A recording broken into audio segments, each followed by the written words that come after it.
we will go ahead and Malpal, let's head on to the hotline and welcome in the head coach of those Katy Paetow Panthers, Coach BJ Gotte. Coach, how are you? I'm good, Ashley. How are you? Doing well. The first question has got to be: did you have some time to sit there and kind of relish that state championship over the holidays? Maybe catch your breath a little bit. I did. It was fun. When the dust settled and you kind of stopped and looked around and said, wow, this really happened. Had a little bit of time to decompress, so it was a good break. All right, we'll get to the craziness that was overtime, but I want to go back to the state championship and talk about kind of the end of that regulation period. You know that you're about to head into overtime on the biggest stage of Texas high school football.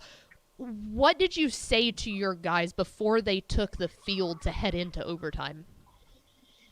Not much different than we already discussed. We do different situational drills during the year, and we take time to do an overtime drill in practice where we go through different scenarios and talk to our kids about if this, then that type deal. So we had kind of already practiced it. So when we went to the sideline and told the kids, we knew if we win the toss, defense is going first, and this is why. And so it just kind of played out the way we've already practiced it. So we really didn't have to do anything different. The kids kind of were like, okay, this is like we did, a few weeks ago. So we kind of already practiced this. We don't have to do much out of the ordinary.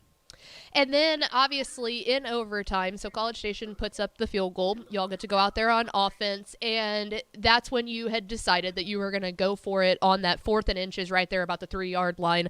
After what was there ever a doubt in your mind when you knew that you were faced with that 3rd down that you were going to go for it? No doubt. I didn't really think twice about it, honestly. When Sarah asked me that, I kind of was like, oh, there was another option. In my mind, it was, you got 1 yard. You got to get 1 yard. The percentages are really high that you get that 1 yard. And if you do, then I've got 4 chances to get two. And if we can get two with 4 chances, that's a heck of a lot easier than snapping, holding, kicking, Mm-hmm. then going back on offense, then hopefully scoring, which we were. I mean, it was up and down. Their defense was playing really well. Then putting their offense back out there, which we were kind of hit and miss at that point, and then kind of matching that. So in my mind, it's like get 1 yard or all of those other things having to fall into place. I think going for it on 4th down was kind of a no-brainer for me. Well, clearly you made the right decision there. And Jacob Brown, obviously the offensive player of the game, 112 rushing yards on 33 carries and that game-winning touchdown. How special was it for you to get to watch him be the person to dive into that end zone there and score that game-winning touchdown? It was really cool. It was really neat to get to see a kid who's gone through so much the last 5 years and overcome so much, to be able to see kind of all his hard work come to fruition and get in. I'm happy for all of our kids, all 11 of those guys out there, getting to score in that way to win the game was really neat. And your defense came up big there, but that was par for the course when you take a look at what y'all did the rest of the season, only allowing 11.6 points per game. We were just shocked by how physical and aggressive they were. What do you tell those guys to get them to go out there and play like their hair's on fire, just play in and play out? Our defensive staff does a great job. Coach Hinkleman, our defensive coordinator, he's been with me since we've begun, and we've put in a system, and we get a ton of reps in practice. We don't necessarily change a lot what we do throughout the year. We're going to do what we do and get really good at it and try to out execute and out physical people. I think the more confident your kids are in what they do, the faster and more physical they can play. So that's kind of our philosophy. And, our coaches did a great job preparing them, and they did a great job all year of preparing them and giving them reps so they're confident, try to play as confident and fast as they can. Now, I always love asking coaches that are able to do what you did and take a program from scratch. You took over this program in 2018 and you built it up to now a state championship program in just a handful of years. Kind of what are the keys to being able to take that from the ground foundation and make it into a state championship program?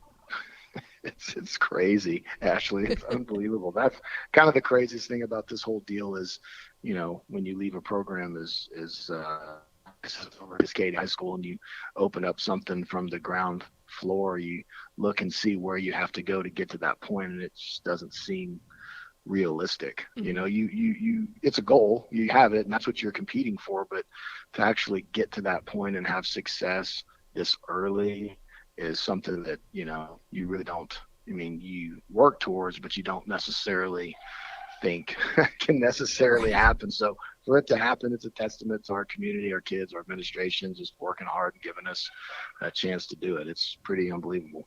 It absolutely was unbelievable. And was there ever a moment in the season that you kind of knew, oh man, like we not only have the kids to do this, but we've got the juice to go up and make our way to AT&T Stadium? Yeah, there were kind of two points in the season. I guess the first one was that first Hightower game when we played them, because they're a very good football team, and they had played some really good teams leading up to that. And for us to come out and everything kind of fell our way in that game, but our kids played well, and you kind of go, wow, we might be as good as what maybe our record and scores indicate. And then you know, we kind of get in the playoffs, and we knew getting through Region 3 was going to be tough. You know, Cedar Park, Manville, Hightower, Port Arthur Memorial, those are the teams right off the bat that stood out to you. And then once we got past Cedar Park and played them like we did, it was kind of like, oh, wow, you know, those guys were the defending regional champs. And we got past them. And then that same day, we went and watched Hightower and Manville, and that game turned out the way it did. At that point, I was like, okay, I mean, we might actually have a chance to do this. So both weeks going into Hightower, I guess one on the back end and the other on the front, was kind of like, wow, this might really happen. And then the city of Katy itself is no stranger to bringing home a state championship. Have you noticed support from the town of, oh man, we don't just have one program anymore that can go out there and compete for a state championship. We have two programs now. Have you kind of noticed that sense around the town? No, absolutely. The city of Katy's been wonderful. You know, old friends, teammates, colleagues.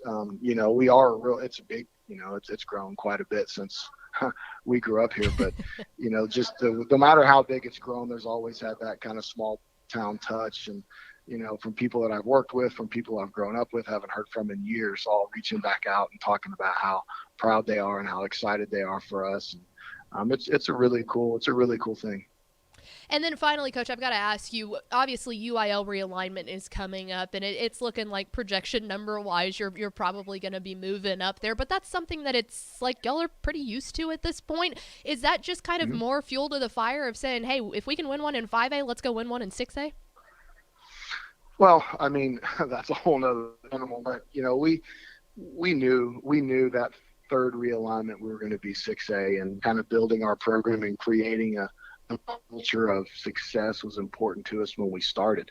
You know, we've grown really fast, but you know, the kids that have been here and the kids we've had success with are the kids that we had when we were 3 and 7. A lot of these kids were sophomores, 17 that we had that very first varsity year. So you know, it's been a process, but we know it's going to be a challenge. We're excited for the opportunity. We enjoyed our run in 5A, and now the next step for our program in school is to go compete in 6A. And you know, it's going to be a heck of a challenge, but we'll get ready. We'll be ready to do our best, and we'll see what happens.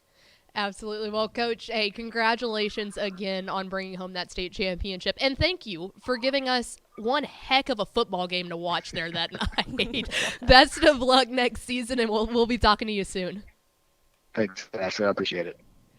There he goes, Katy Paetow head coach BJ Gotte. Hey, thanks for watching this clip here on YouTube. If you like this kind of stuff and you want more of it, make sure you subscribe to our YouTube channel. And remember, you can watch us live every weekday at noon at TexasFootball.com, Facebook, Twitch, or here on YouTube. And if you want more of the best coverage of football in the state of Texas, check out TexasFootball.com and become a Dave Campbell's Texas Football Insider at TexasFootball.com/subscribe.